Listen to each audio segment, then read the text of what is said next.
Hello student, how are you? आप कैसे हैं? ठीक हैं? गुड। तो आज आपको मैं बताने जा रहा हूं chapter 9 CBSE book food production enhancement. Food production क्यों, इन्हांसमेंट क्यों, आपको पता होना चाहिए। 1947 जब भारत आजाद हुआ तो टोटल पॉपुलेशन 35 करोड़। 75 सालों में बढ़ के हो गया 140 करोड़। लैंड जो जमीन थी घट गया, क्योंकि उसमें कंस्ट्रक्शन वर्क हुए, मकान बने, रोड बने, हॉस्पिटल बने। यही कारण है कि फूड प्रोडक्शन का बढ़ाना जरूरी था। अब देखते हैं, पहला animal husbandry, agriculture, animal breeding, fisheries, मोलास, पोल्ट्री। पशुपालन, एनिमल हस्बेंड्री का हिंदी हुआ पशुपालन। एग्रीकल्चर और एनिमल ब्रीडिंग, एग्रीकल्चर में उपजने वाले जो भी पदार्थ हैं, उसके जो भूसे हुए, गेहूं का भूसा, मकई का भूसा और दूसरे चीजों का भूसा जो हुआ, वो यूज होता है कैसे? एनिमल ब्रीडिंग में, जानवरों को खिलाने में। ब्रीडिंग का अर्थ हुआ जानवर जब बच्चा देगी, बछिया जब बच्चा देगी तभी तो दूध आएगा। ब्रीडिंग। फिशरीज, मत्स्य पालन, मछलियों को भी दाना खिलाया जाता है, मार्केट में बिकते हैं। ठीक है। मोलास्क, मोलास्क का अर्थ हुआ घोंघा सितुआ पालन। पोल्ट्री, पोल्ट्री हम लोग जानते हैं, हम लोग खाते भी हैं, मीट। ठीक है।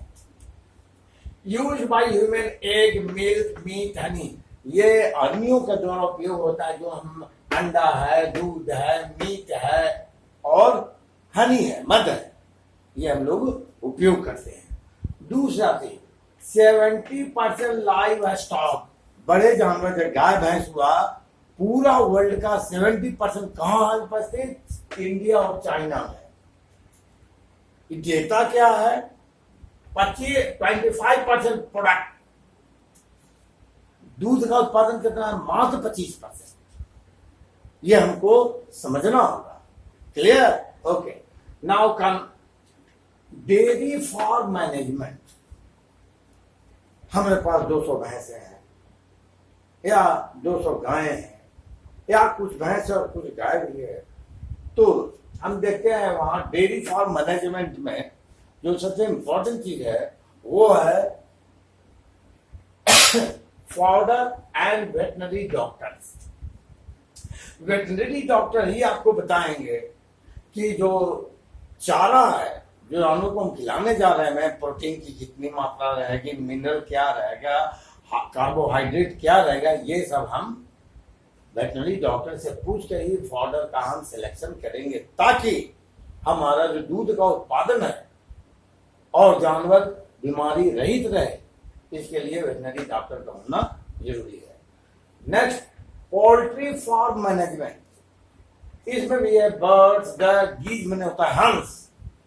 डॉक्टर एडवाइस, पोल्ट्री फार्म कितना लंबा चौड़ा होना चाहिए, कितना बर्ड्स उसमें रहेगा, क्या उसमें दाना दिया जाएगा, कोई बीमारी जानवरों पोल्ट्री में नहीं हो, इसके लिए जरूरी है डॉक्टर एडवाइस। अब हम आते हैं एनिमल ब्रीडिंग। ब्रीडिंग का अर्थ हुआ, देखिए हम इस बात पर ध्यान देते हैं कि ब्रीडिंग मीन्स जानवर जो है बच्चा जब देगा तो बच्चा देने के बाद दूध का जो उत्पादन होता है, उस उत्पादन को बनाए रखने के लिए सबसे इंपॉर्टेंट चीज है ब्रीडिंग। हम लोग देखते हैं कि वेटनरी डॉक्टर को बुला करके हम लोग एआई आर्टिफिशियल इंसेमिनेशन करवाते हैं। वो क्या, वह आर्टिफिशियल इंसेमिनेशन क्या है इसको हम देखते हैं। पहला है इसमें out breeding, out breeding, crossing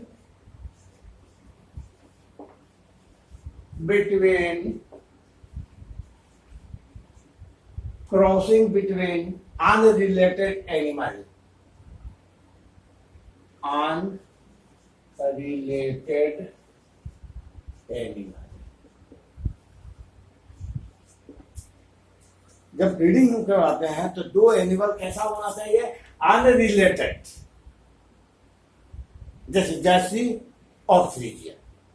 इसको हम कहेंगे आउट ब्रीडिंग। दूसरा है out crossing, crossing between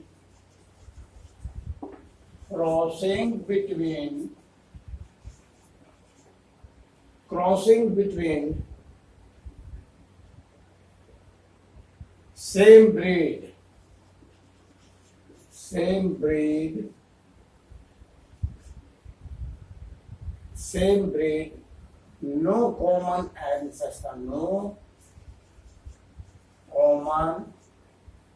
ancestor,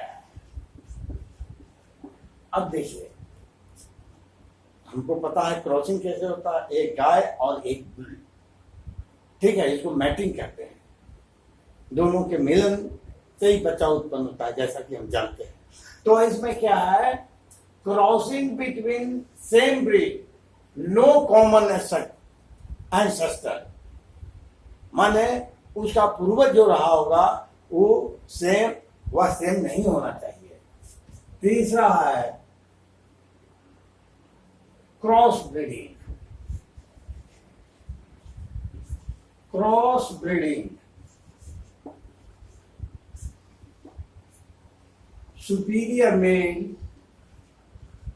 superior male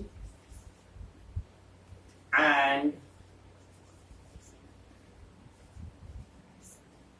superior female of different breed,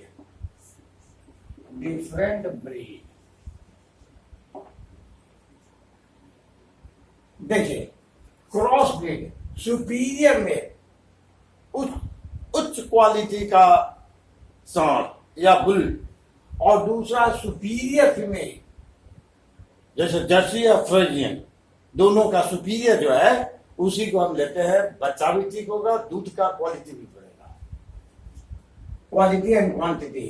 चौथा आपका है interspecific hybridisation,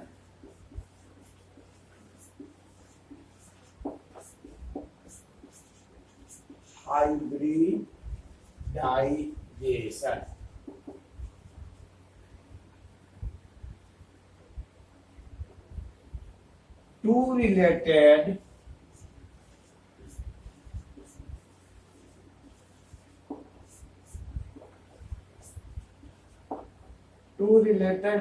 different species,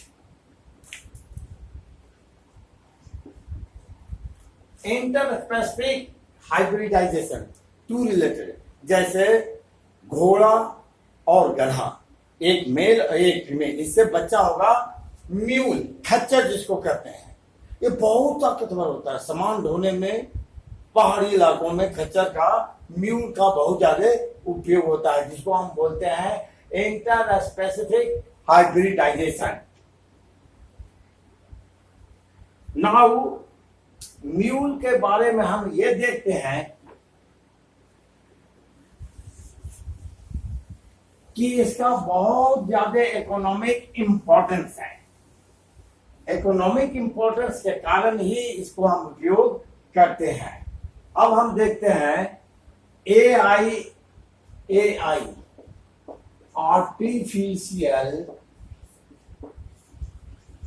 insemination.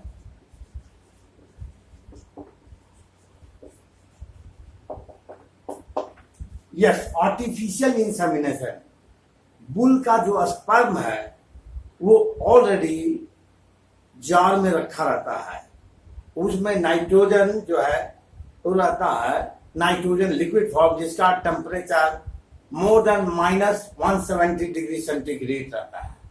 इससे क्या होता है कि स्पर्म बहुत दिनों तक रहता है।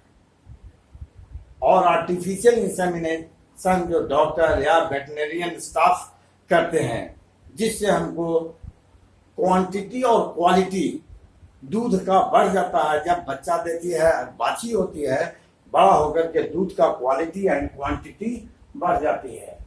तीसरा नेक्स्ट पॉइंट है multiple ovulation, embryo transfer, embryo transfer.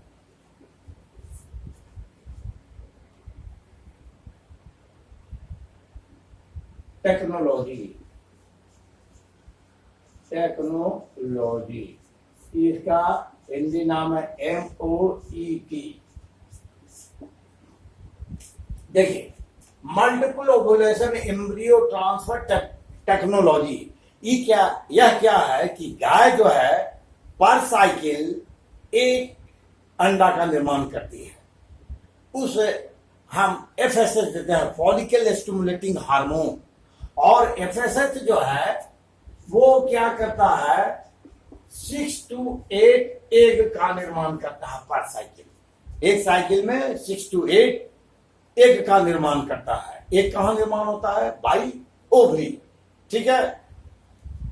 ये एग जो है आर्टिफिशियल इंसेमिनेशन करवाया जाता है, यहाँ आर्टिफिशियल इंसेमिनेशन, जिससे 6 to 8 एम्ब्रियो का डेवलप करता है।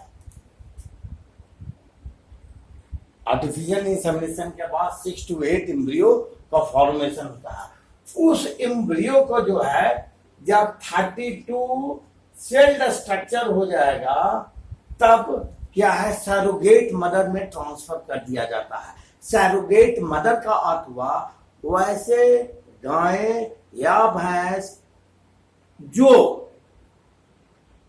मदर नहीं हो, अनरिलेटेड, ठीक है, केवल उसके यूट्रस में ये जो एम्ब्रियो है 6 to 32 सेल्ड एम्ब्रियो का डेवलपमेंट होगा।